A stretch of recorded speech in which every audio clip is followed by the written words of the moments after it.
In this video, we're going to be considering an observer in the northern hemisphere to the west of Greenwich.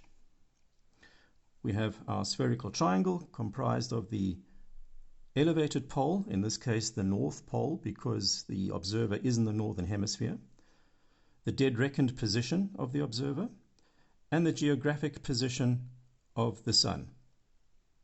We get that from the Nautical Almanac. Those are the coordinates for the GP, the coordinates for the dead reckoned position. We have calculated LHA to be 42 degrees and 30.3 minutes.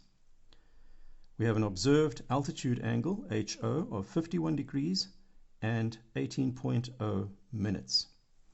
We can now calculate HC. I've stored latitude, declination, and local hour angle to A, B, and C. Recall A, that's our latitude. Recall B, that's our declination. Recall C, that is our LHA. Now we can calculate HC. Sine, recall latitude, multiplied by sine, recall declination, plus the cosine of the latitude multiplied by the cosine of the declination multiplied by the cosine of the LHA, the local hour angle. There we go. Now we're going to assign this to variable D. Shift, store, D. Now we're going to calculate the inverse sine of the calculated altitude angle HC. Shift, inverse sine, recall D. Great. There we have our calculated altitude HC of 50.99 degrees.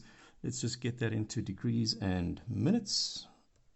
There we go, 50 degrees, 59 minutes and 24 seconds, so that's roughly 0.4, so we could say then 50 degrees and 59.4 minutes. That's our HC. So we're going to assign that to D, shift, store, D. Now we're going to calculate the azimuth angle Z. Sine, recall declination, minus sine, recall latitude, multiplied by sine, recall HC. Divide by the cosine of the latitude, divided by the cosine of HC. There we go. Now we're going to assign this value to E. Shift, store, E. The answer has been assigned to E. Now we're going to calculate the inverse cosine of this number. Shift, inverse cosine, recall E equals 94.43 degrees. Get that into degrees and minutes. There we go. 94 degrees and 26 minutes.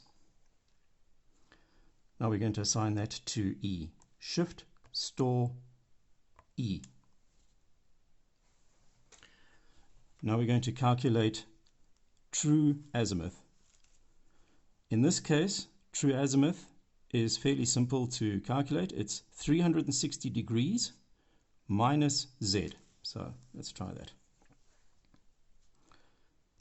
360 degrees minus recall E equals 265.56 degrees. That's our true azimuth angle. Let's convert that into degrees and minutes. Okay, so we have 265 degrees and near as damn it 34 minutes, which we can now assign to F. Shift, store, F. Now let's consider our intercept for a moment. The intercept is the difference between HO and HC. In our example, HO is greater than HC. That means that the observer is closer to the sun than he thought he was originally. Let's calculate that.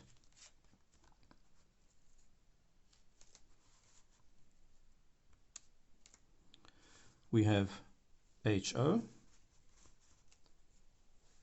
51 degrees, 18 minutes, minus HC, recall D, equals, we have an intercept of 0.3097 degrees. Let's just get that into minutes.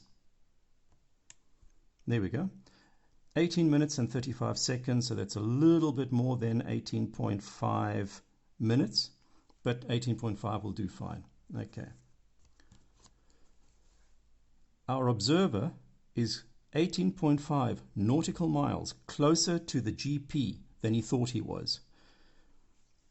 Because these three sides of the triangle are all arc lengths of a great circle, and because we live on a globe with a mean radius of 3,440.1 nautical miles, 18.5 minutes of angle is equal to 18.5 nautical miles. That's the intercept. We're 18.5 nautical miles closer to the sun than we thought we were. That's it.